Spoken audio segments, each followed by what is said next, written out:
Dr. Federica, thank you so much for taking the time to be here with us. I know you have so much education when it comes to nutrition, and I'm excited to dive in, especially for the new research that's coming forth on menopause, because that has been poorly researched, throughout our lifetime. So I'm excited for this conversation. So thank you. Well, thank you for having me, Jen. I'm very excited to get stuck in.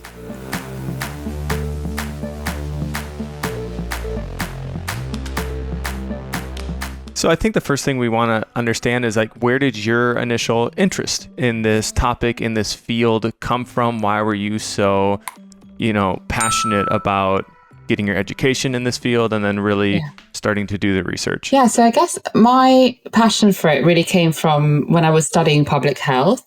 And during this time, it was, very much chronic disease was where I was most interested in terms of epidemiology and why does it happen? Why do people get these diseases? And as I was going through this education process, I started seeing that themes were arising. And one of the strongest themes was definitely just how important nutrition is in terms of the etiology, so the causing of these illnesses and diseases.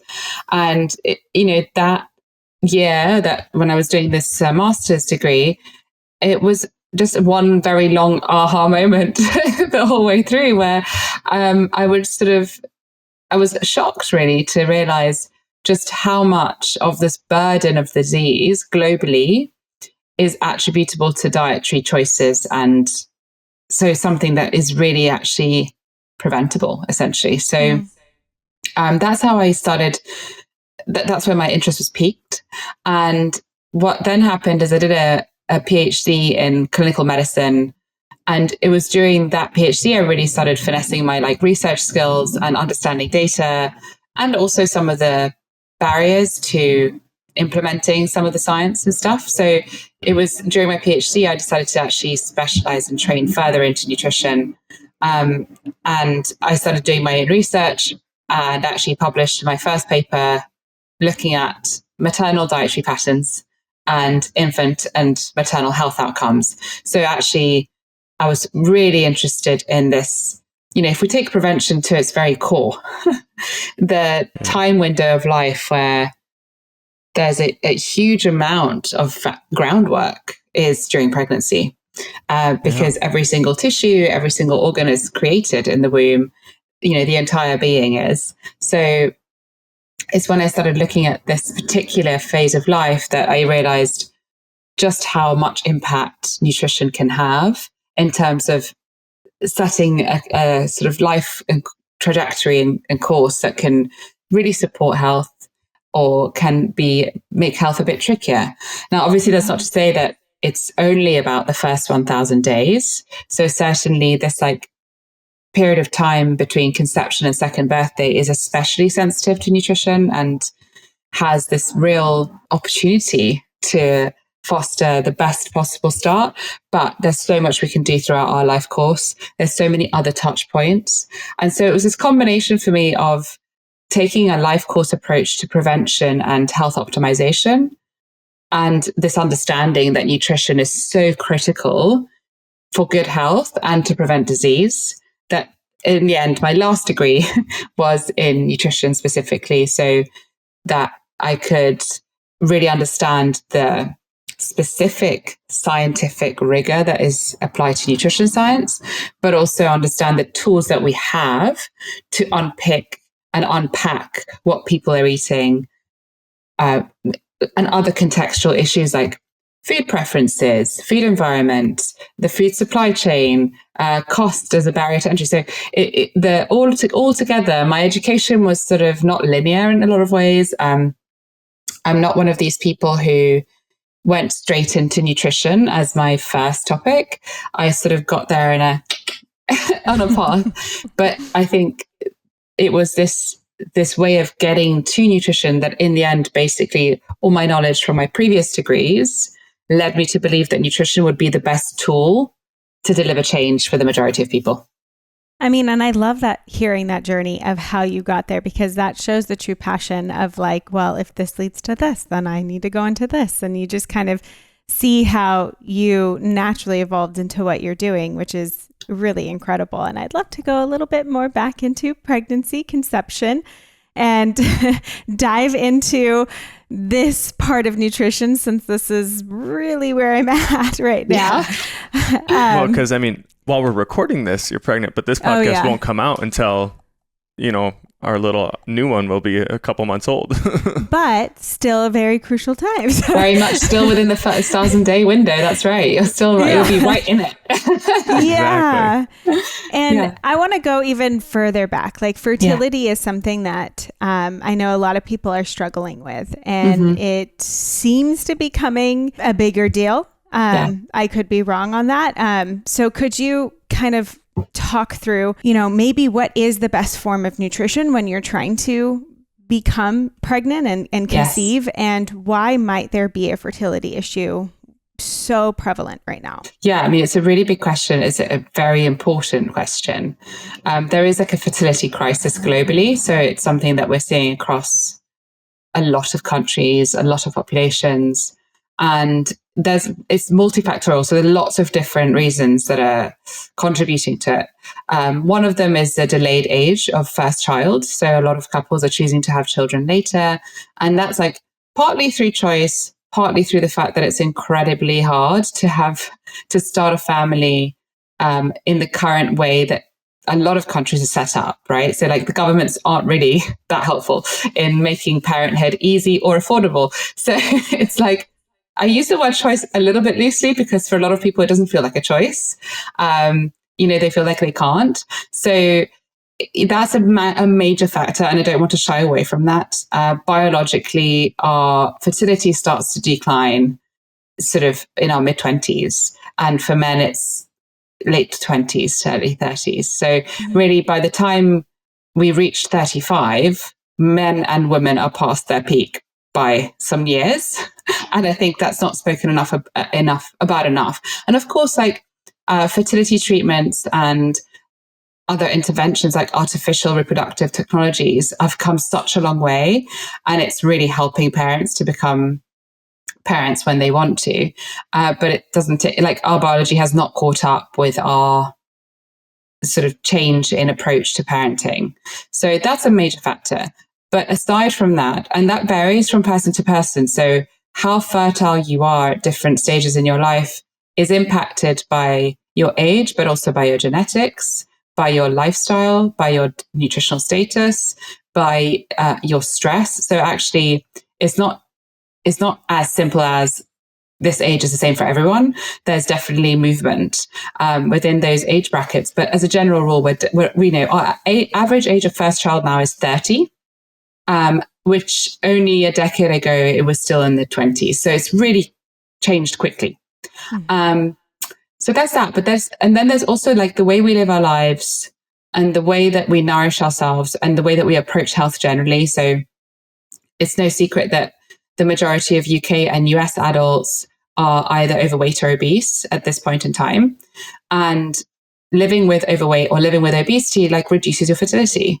So it's something that directly impacts and makes that harder. And that's like a status, right? So living with overweight or living with obesity is a marker, but there's also other things like nutritional status, as I mentioned.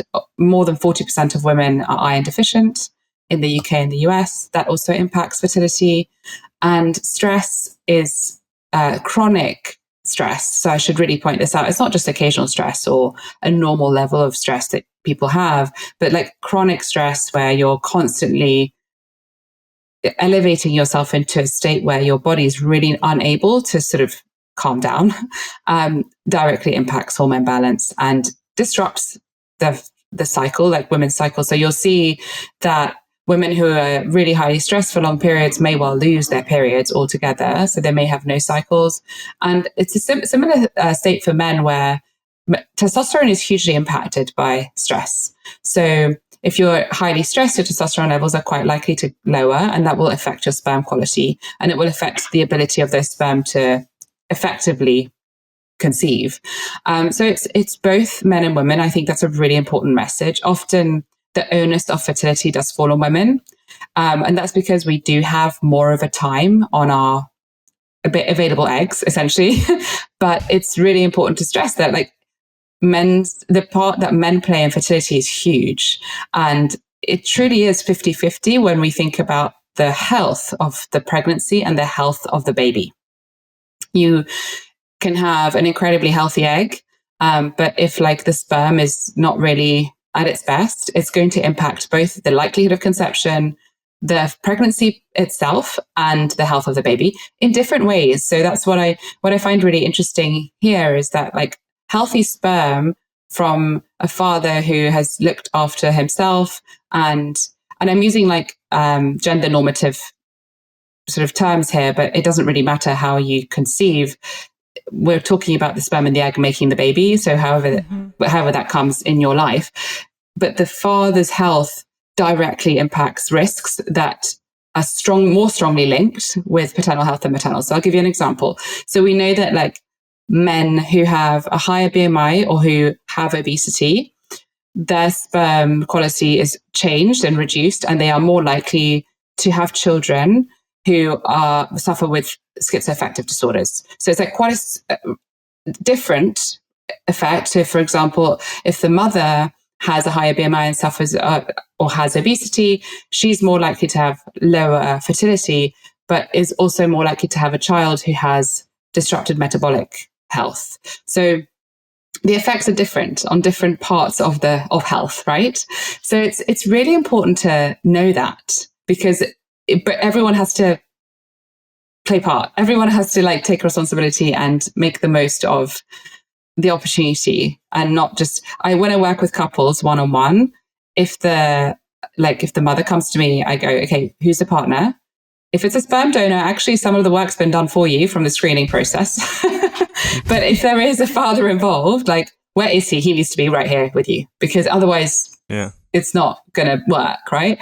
So, and in terms of dietary pattern, what's fascinating is that it's fairly clear what dietary pattern supports good fertility for men and women. There's some like minor differences in terms of micronutrients that seems to support, for example, like sperm swimming versus like egg or endometrial quality, for example. But the general dietary pattern that very clearly supports fertility better than any other we've studied, without a doubt, is the Mediterranean diet.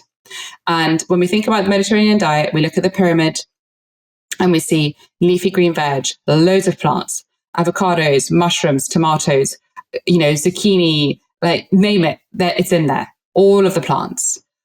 Whole grains are lacking in pretty much everyone's diet. I don't mean whole grain bread. I don't mean brown pasta. I mean actually eating the whole grain. So buying the barley, buying the buckwheat, buying the spelt, and cooking that as part of your meal prep. Then we have like a layer which is really fermented dairy. So traditional cheese, traditional yogurts, not flavored, not low fat, not unsweetened, just good old fashioned, natural yogurt. Those foods are really beneficial. Then we have oily fish and shellfish. And this is where the omega-3 fatty acids come in. They play a really important role in fertility. And actually, when we think about shellfish, they also are high in zinc, great for those sperm to swim very effectively. And then we go above that and you get to poultry, white meats, eggs. But we're getting to the top of the pyramid. So this is not the majority of your plate. We're now getting to like a quarter of your plate. Okay. And then above that, you get occasional red meat. And it's so different to how people eat now. So most people would think, okay, I'm going to have some steak and like a bit of broccoli on the side with that, and possibly some potatoes. We've just ignored like the foundations of the pyramid here. So we have to really, when we think about what does it mean to support fertility in couples, we have to really flip the narrative and look at abundance of plants, abundance of nuts and seeds. Nuts and seeds contain so many of the micronutrients that we need for healthy fertility. Look at incorporating oily fish and shellfish before we think about steak and chicken. Right? Steak and chicken's great. It's easy. It's cheap, but like it doesn't do the thing. A little bit of it does, but it's not every day. And then when we start thinking this way, we start to actually have much more interesting dishes, much more interesting dietary patterns. And what's critical to say here is that the effects that we see for improved fertility with these dietary patterns cannot be replicated by taking this micronutrient in supplements. So if you're trying to get fertile, if you're trying to improve fertility and you're trying to get pregnant, and you hear me talk about zinc and omega-3 fatty acids and fiber, like just taking those as supplements is not going to do the thing. So very clear from micronutrient supplementation studies, it does not do the thing that the diet does. Yeah. So I'm not anti taking supplements in fertility. We know folate and folic acid and folate is very important, and we should 100% be taking that. But above and beyond folic acid, like eat the food. And that will stand you in good stead. Now, if you're somebody who, for example, doesn't eat fish and you don't want to eat oily fish, okay, you will need to really focus on the nuts and seeds to get those omega-3 ALAs and possibly supplement with omega-3 supplement. But really, if you can get it from the food, all the evidence points to the dietary pattern being key. And I love that you asked me this, Jen, because in an ideal world, you get this right for fertility. It puts you way ahead when it comes to pregnancy health, because actually intervening with a dietary change once someone is pregnant is A, harder because of morning sickness, because of changes in physiology, but B, the first trimester is critical. And the egg quality and the endometrial quality and the endometrial milk that your body produces to actually nourish the developing egg, right? That all comes from your existing nutritional status. So it's always good to make the dietary change when you can. So if someone's listening to this and they're like, oh my God, I'm 34 weeks pregnant, it's too late for me. It's never too late. But I love to start the conversation with preconception care, because a lot of couples, especially those who haven't yet tried to conceive, so the ones that are like toying with the idea, they'll just be like, oh, well, we'll just leave it, we'll just see what happens. We'll just we won't change anything. We'll just see what happens and see if luck is on our side. But actually, even if that's you, stack your odds, actually do the thing, get involved, change your diet, cut out alcohol. If you're smoking, stop anyway. Even if you're not trying to conceive, just stop smoking. If you're vaping, stop anyway, because that reduces your fertility. So don't. And just do the thing anyway. It will help your chances. And if it doesn't help your chances and you actually decide you don't want to get pregnant, you'll be healthier. So you're winning either way. But it really does start with this preconception care in an ideal world, definitely. I mean, that was a fantastic answer. And there, I think, is so much to unpack in there. I know. And, Jen gave you a question about the diet when you're trying to optimize fertility. And you gave a dozen things that can impact fertility positively or negatively. And by no fault of yours, that can seem very overwhelming. Yeah. Right? Because it's the reality. And something you said makes me really sad, because we live in California, Los Angeles area. We have lots of friends who are incredible people. And like you said, that choice of, do we want to have children, is seeming like it's a very heavily influenced choice by the cost of living and by the cost of raising and rearing a child. And it's so sad for me when we have friends of ours who by no means are the lowest of the low on the socioeconomic rung, are questioning whether they want to have children or not. And it's something that makes me sad in my heart, because I'm like, these are good people and I want them to raise good humans, because we need more of that in our world.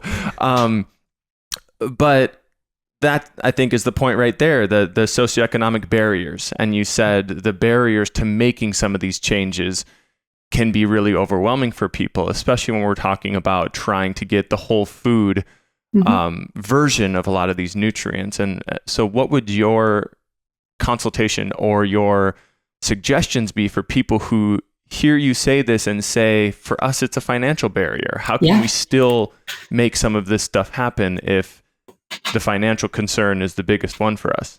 Yeah. So I'd like to start by saying that actually whole grains, beans, lentils, they're so cheap. They're not sexy ingredients. People true. You can get kilograms of dried goods for not very much money. if you're not used to eating lentils and beans, I would recommend that buying them tinned or jarred takes away the guesswork around cooking time. So like, because some people are like, I just don't know how to cook beans. I'm like, well, that's why if you buy the jarred versions or like the tinned versions, they're done for you. They're cooked. You just have to like add them to things. So they're incredibly cheap. Leafy green veg is, it doesn't have to be baby kale, right? It doesn't have to be like the hand-picked baby version that's packed and like $9 for a bag. It can be your bog standard, like just your leaves that you can find from your farmer's market or in the grocery store. And actually frozen leafy greens are extremely nutritious. They often have a higher amount of the vitamins, especially vitamin C and these vitamins that oxidize quickly in the frozen versions than you do in the fresh, just because they've been like frozen and sealed. And so they're not perishing in the transport basically. So frozen is a great option. Tins, jars, so cans in the States, sorry. And also like the dried goods are extremely affordable. Now, when we start, if that's the majority of your diet, you're already doing really well. Nuts and seeds are often cheaper when you buy them mixed. So like the mixed seeds, and that's better because you have a variety of fibers and a variety of polyphenols and a variety of nutrients. So actually you're winning when you're buying the cheaper product there. And, on nuts and seeds, there's no need to buy like the activated charcoal, like just good old nuts and seeds are great. And often serving size of those is relatively small. You just need like a palm. Yeah. Yeah. So if you have a big bag of them, that can last you and your partner a month. A long time, right? So, you go to Costco and you get the sort of like tubs, huge. And similarly, when we think about things like very colorful berries are brilliant frozen. I mostly buy them frozen nowadays because they are, again, higher in phytonutrients. They've been oxidized less. They get less damage in transport. And berries do go off quite quickly. But when they're frozen, of course, they don't. And you can add them to your yogurt. You can add them to your oatmeal. You can add them to like recipes so easily. And they taste absolutely fantastic. And actually, buying a bag of like wild organic blueberries, which are so delicious, is so much cheaper frozen than it is fresh. Unbelievable. Yeah. So there's all these foods which we just have to pivot into thinking like, where can I get them from? Then when we move to like the fish, for example, often people think, I have to buy like wild Alaskan salmon to get omega-3 rich fish, but you don't. Anchovies are rich in omega-3. Buying mackerel in tins is rich in omega-3. There's actually a lot of tinned fish is omega-3 rich oily fish. And there's some brands that make absolutely delicious versions of this if you want to go down that route. But also they're so versatile. I mean, anchovies are probably the most underrated cooking ingredient. You add anchovies to pretty much anything and it's suddenly more umami, more savory, high in omega-3, and you need hardly any anchovies when you're adding them. So I think that's really important to note. And then sometimes the things that can cost a bit more are like the live natural yogurts or the kefir, or, if you're buying some traditionally made cheese, that can like bring the price up a bit, but you don't eat a huge amount of these foods. It's like the portions, again, are fairly sustainable. And if you really want to explore with making your own, you can. So like actually making yogurt or kefir is not that hard. But you have to like have the time and the space to do that in your mind, which I personally don't. So I do buy them. But some people absolutely love it. They're like, I've made this myself. And like, here's my little... So my argument against the cost thing is it takes a bit of time and planning and getting used to thinking about it this way. But once you've cracked it, your shopping bill will come down because meat's expensive, right? And if you're trying to buy high quality meat, which I would encourage most people should, it really makes a difference to the animal welfare, to our environment, and to what the food tastes like, and to the macronutrient composition of the food. So, buying high quality red meat once a week, maybe high quality chicken once a week, instead of buying it for every day, is a huge reduction in the kind of cost that you're looking at for those items. You also mentioned Costco. Sorry to cut you off, but you also mentioned Costco. And I feel like some people are turned away from Costco because of the membership fee.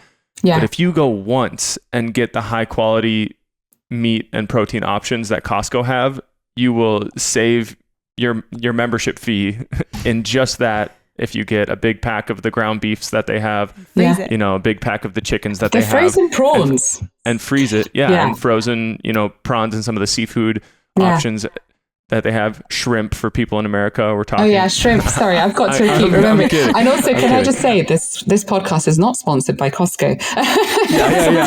Exactly.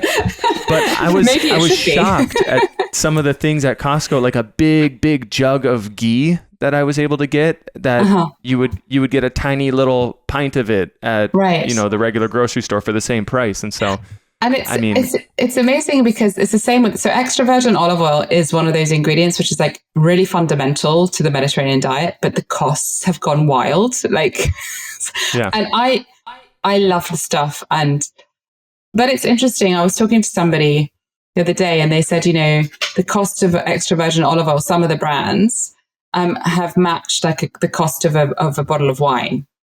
I'm like, if you're coming to my house for dinner, I would much rather you bring me a bottle of olive oil than wine. It's going to last a hell of a lot longer and it's going to save my life instead of shorten it. So bring it on. So we have to also like recalibrate. Expensive compared to what? If it's something you're having every day that's going to improve your health, right?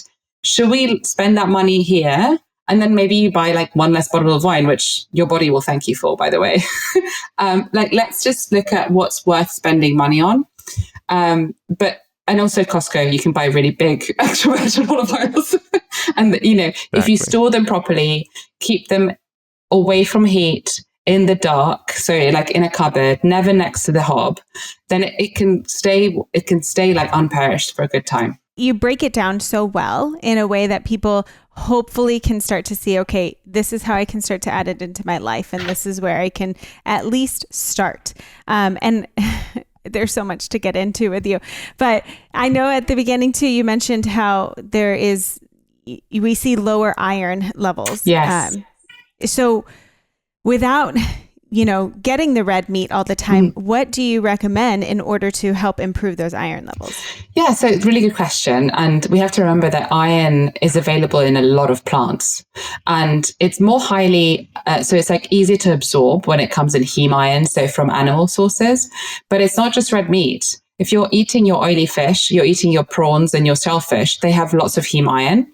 So there's a really nice way to get both your omega-3 fatty acids and your iron. And when we're eating things like lentils and beans, nuts and seeds, leafy greens, getting iron from those eggs. I love a good egg. They're really good. Don't need to eat like 8 in a day. It's a bit too much. But, you know, having eggs in your diet is wonderful too. And when we start to combine these foods together, so you're having, you know, eggs one day, you're having oily fish a couple of times a week, you're having maybe shellfish once a week, you're having maybe chicken and then red, like you're having quite a lot of heme iron. And then when you're having leafy greens and lentils and nuts and seeds as well, you're getting heme and non-heme iron in your diet. So the iron status that we see in a lot of women nowadays, it relates back to a poor quality diet as opposed to like an iron lacking diet. So it's not the micronutrient itself that's the problem. It's the fact that we eat a diet that's lacking nutrients, full stop. So when we start reintroducing nutrient-rich foods and having this lens with women and girls who start their periods in their teens, like that's the point where we have to come in and really stop that from happening in the first place. So, you know, typically children before adolescence, this iron deficiency or insufficiency is pretty much even for boys and girls. Where it starts to go really wildly different is when menstruation sets in. And so that's when we intervene in teenagehood, where we say, okay, if you have daughters, if you have grandkids who are girls, if you have, you know, if you're somebody who looks after teenage or adolescent girls who are starting their period, like just think, are we offering a variety of iron-rich foods at this age? Because the issue is that if you're iron deficient, or insufficient, it impacts your learning, it impacts your growth, it impacts your mental health, energy levels, and your immune system. So it's really important. This time of life, like, adolescents already have to deal with exam stress and getting into college and all these things. So supporting that is such a simple way to making sure that they don't have to worry about the side effects of having low iron. And then moving forward, of course, it affects fertility. So some girls are more prone to this if they have heavier periods, longer periods. So also understanding menstruation is super important to help support girls and women, because then we can actually advise them in a way that supports their physiology, and we can focus. If you're going to be a family who has red meat maybe 2 or 3 times a month, then for the women in the household, like, get that red meat in around the period, right? Let's restock those iron levels.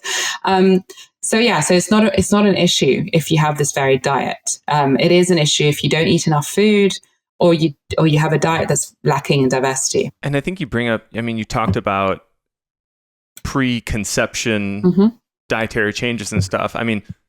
Imagine if people were getting this type of education and starting the foundation when adolescence starts, and just the head start that gives, a woman or a man, especially if they get to the point that they want to try having children, the head start that gives them on the quality of their egg, their sperm, their fertility overall. I think that's just a great point. Is we don't do a good enough job educating people around adolescence and the changes that are happening in the body, especially with women, and how that can impact nutritional needs and overall health. We spent a lot of time, so far talking about pregnancy, fertility, but I know you've also done a ton of work in menopause, perimenopause, postmenopause, and the changes that are going on in a woman's body during that time. Where do we go from here? So you're right. So there's these really important phases in life. We haven't even touched on infants and like how to wean your baby. I know. That's like a whole other, and actually the difference between like birth modes, but we'll come back. So the life course offers some really critical points where intervention makes a huge impact, right? And for women, there's this menopause is this time where there is such a I'm not going to say the word because I can't say it, seismic, such a big change in their physiology, hormones, and metabolism. So up until very recently, menopause is understood to be the day where it's been a year since your last period. That's like, it's one of the few medical terms that is retrospective. So you can't actually diagnose it until it's happened, which is bizarre. And essentially what we've unpicked really recently is that the perimenopause, which is like the years leading up to menopause, and it can be, a decade or so, and postmenopause, so like a decade or so after the menopause, that whole up to 20 years, for some people it's less, but like up to 20-year span is a state of flux for women, which has this very severe sort of cutoff at menopause where there's a real change, a real step change. But if you imagine perimenopause is like this wavy change, and what's happening because of delayed motherhood is that for very many women, it actually turns into postnatal perimenopause. So they kind of come off the birthing journey, which is hormonal chaos, into some more hormonal chaos. And then for women who are sort of in their 40s when they give birth, they don't go back to baseline. It's just a bit more. And then you get to a menopause where it just goes from chaos to a drop. And post-menopause, the readjustment to that new level of hormone levels is where they're still a settling in process of like physiology adjusting. And when I talk about physiology adjusting is we've known about the hormonal flux for a long time. But at Zoe, which is a science and nutrition company that I'm a head nutritionist at, we've actually said, but what's happening metabolically? Like what's happened to these women that actually changes the way their body responds to food? Because, you don't have to speak to a lot of menopausal women for them to tell you that they ate the same, exercised the same, and everything changed. So like something is happening. And we did this amazing study. We looked at women who were premenopausal, so like no perimenopausal symptoms, hormones were in normal state of flux, so just your regular menstrual cycle, and then perimenopausal, so women who had entered that phase of like unpredictable flux, and then postmenopausal women, so those who'd already gone through the 1 year post last period. And the difference in metabolic response between these women was so stark. When you look at the paper and you look at the graphs, it's literally for blood sugar response, postprandial inflammation, which is basically where after a meal, you have this inflammatory response, which helps our gut to absorb nutrients. It's a perfectly normal response, but you don't want it to be too high because inflammation is damaging. So postprandial inflammation, blood glucose response, blood fat response, and insulin response, all step change. So premenopause, perimenopause, postmenopause, if you just imagine that. So it's like blood glucose stayed higher, blood fat stayed higher, insulin stayed high for postmenopausal women compared to peri and pre.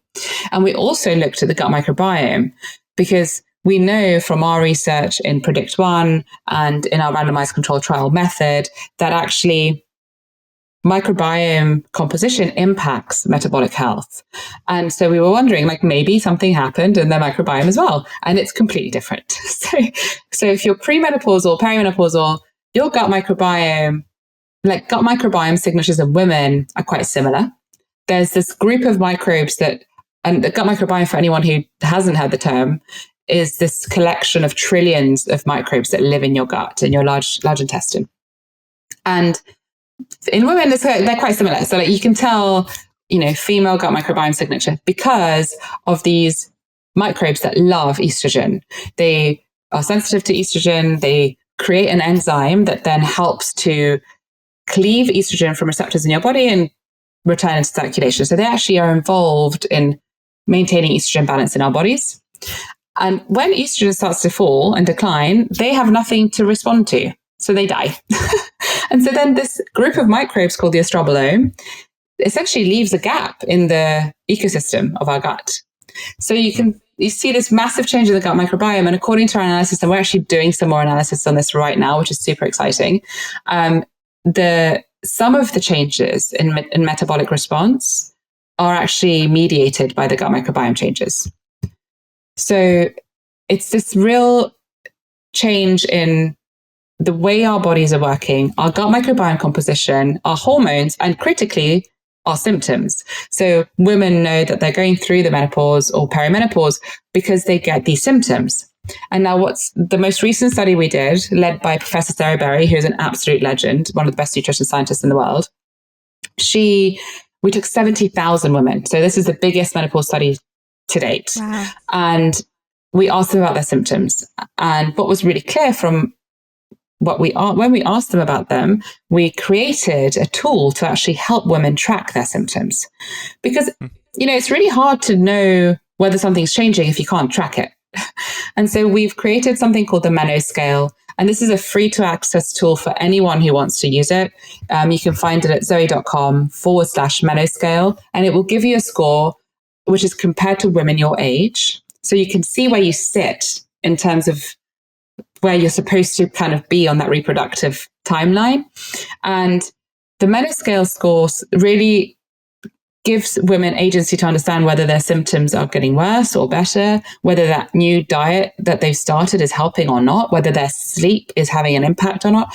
And it's really interesting because when we look at the Menoscale score, the symptoms are divided by like the groups. So you have vasomotor symptoms, which is like the hot flushes and the night sweats. Then you have like the what you call physical symptoms, which are like headaches and joint pain. And then you have the sexual symptoms, which is like vaginal dryness.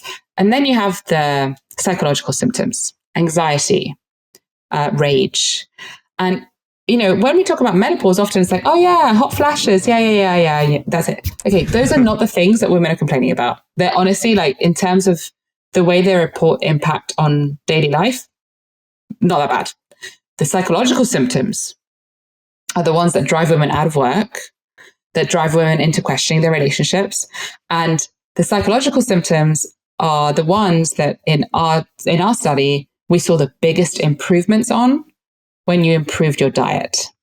Wow. So it's been a fascinating science. We're just so excited to share that because, of course, there's other things. So like hormone replacement, hormone therapy is very effective. And we had women who were taking hormone therapy in our cohort, of course. But this effect of improvement was above that. So it's like on top of, it's like as well as. There's several tools in our toolkit. It's not like you just have to do one. And for some women, hormone therapy might not be an option. So it's like often I think women can feel like there's nothing for them, but actually there is. There's this amazing tool. It's called your diet. It's called the food choices you make every day. And if you make smarter food choices, you can actually improve the experience you have of menopause. And, I think what's really important here as well for any woman listening who is going through this or might be going through this, our research showed that 99.8% of women, so pretty much 100%, right, apart from that 0.2, reported at least one symptom. And there's this myth that, some women just sail through and they feel nothing. No, not according to the 70,000 person cohort, at least one symptom. It might not be affecting their daily life, but every woman feels this somehow. And so we're in it together. It's going to happen.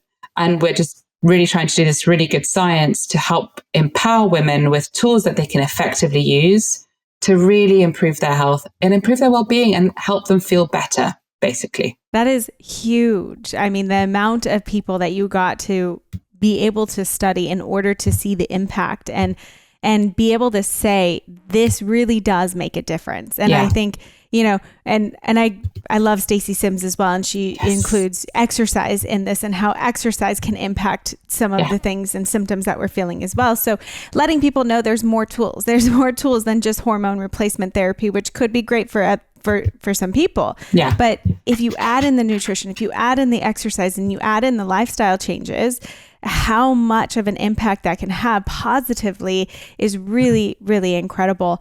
Would you say that's going back into kind of following more of that Mediterranean diet as well?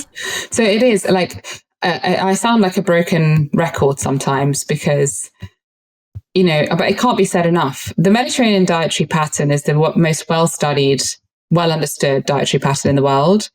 And it's the one that consistently brings positive results across all aspects of health. So if that's how you want to start, I think looking there is a good place. The study we did was actually following women who became Zoe members. So the dietary changes they made were according to our personalized nutrition program. Now, what we provide is obviously science-based, evidence-backed advice, but that also has the added layer of understanding your individual metabolic response thanks to the testing that we do. But it's very aligned with the Mediterranean diet. It just has an extra layer of personalization, which really works with your specific metabolic response. But it's all very well aligned to that research. So yes, again, green leafy veg, eat your fruit and veg, get the berries out, don't demonize fruit. Choose healthy fats. So your fats really should be coming from these extra virgin olive oils, avocados, nuts, and seeds. Try to avoid processed meats. Try to avoid using too much sort of animal-based fatty acid in your cooking. It's not helpful for health. And reduce your alcohol intake. These are sort of the tenets. I mean, I like to encourage people to incorporate the foods that we know are lacking across global diets that are driving more of the deaths and diseases we're seeing associated to diet. Because unfortunately nowadays, poor diet is the leading cause of early death and disease. So it's overtaken smoking globally. And we know that there's certain dietary components that are especially important. But what's really interesting is that the evidence shows us that it's not the things we're eating too much of that are killing us. It's what we're not eating enough of. So that's why I bang on about adding whole grains to your day, adding whole fruits to your day, adding nuts and seeds to your day, adding omega-3 fatty acids to your day, and adding beans and pulses. Because those 5 are right at the top of the list for diets low in this food cause more death and disease. So if those are your new 5 a day, if you can try and get that every day, then you're already doing better than the majority of the world. and you're helping to get yourself to a place where your health is actually going to flourish. And whether you are trying to conceive, whether you are pregnant, whether you are trying to maintain like energy and health in the first few years of parenthood, which are, they're really draining physically, or whether you are entering perimenopause, whether you're trying to feed your teenager food that's going to support their mental health and their well-being. And, as we look into later life, so my book, Everybody Should Know This, really breaks down the life stages. That's how I've approached the book in a life course approach. As we get into later life, the same dietary principles apply, but then there's other things that we need to consider, like reduced appetite, reduced thirst signaling, reduced circadian rhythm, sort of balance, metabolic response changes. So there's changes throughout life, but if we can get the basics of nutrition right, that will really help to stand us in good stead throughout the life course. And despite what some influencers say online, nutrition science, the evidence is it's clear. Like there's not that much contention around what is a good dietary pattern for human health. There's debates about specifics and classifications and but really we've known, and I would actually argue we've known predating nutrition science from ancient wisdom, right? That a diet that is rich in plants, rich in a diversity of nuts, seeds, herbs, and spices. You can look to Ayurvedic medicine or traditional Chinese medicine for similar inspiration. We've known this for a very long time, that is how you support good health. And so any other thing, anyone trying to tell you that you should eat butter for breakfast, a butter stick for breakfast, they're just creating noise. It's not helping. There's no evidence for this. Like, no. So I think the foundations of like good nutrition are clear, and we should embrace that because it's such a powerful tool that we can adopt to support our health. I mean, this has been such an incredible conversation, and I wish we did go longer on our podcast. Yeah, we said beforehand that we don't do 3-hour podcasts, and this is one I need to lower. Specific topic, like you said, through the lifespan, we could talk about so many different things. So many things. The soundbite that I'm going to take, which you just said, is like it's not as much the things that we're eating that cause early death and disease related to nutrition. It's the things that we're not eating, and those like primary 5 that make up the base of the pyramid that you can start to add in and really notice significant change. I appreciate all the wisdom and knowledge you brought today in this short 45 minutes. Where can people go to learn more from you, to look into Zoe and any other information that you have out there? So I'm Dr. Federica Amati across all of the social media platforms. Zoe is literally at Zoe. We have a great Instagram account with lots of recipes that incorporate these foods. Zoe.com is our website where you can find out more about our products. And we have the Zoe Science and Nutrition podcast where we interview loads of specialists from across the world, including Stacey Sims, who is such a hero. And we really dive deeper into these topics. And my book, Everybody Should Know This, unfortunately, US publishers are being very slow on the uptake, but I think you can like hack it on Amazon. Apparently, some people have managed to get their hands on it, and so that's my latest book. And really just look forward to connecting with as many people on any of the platforms as possible. Perfect. Well, we'll have all of that linked up so that people can get more information and learn more about you. But thank you for the work that you're doing and the way that you're helping people and the knowledge that you're bringing. It's truly incredible, and it's really going to help a lot of people. So thank you. Thank you guys so much for having me.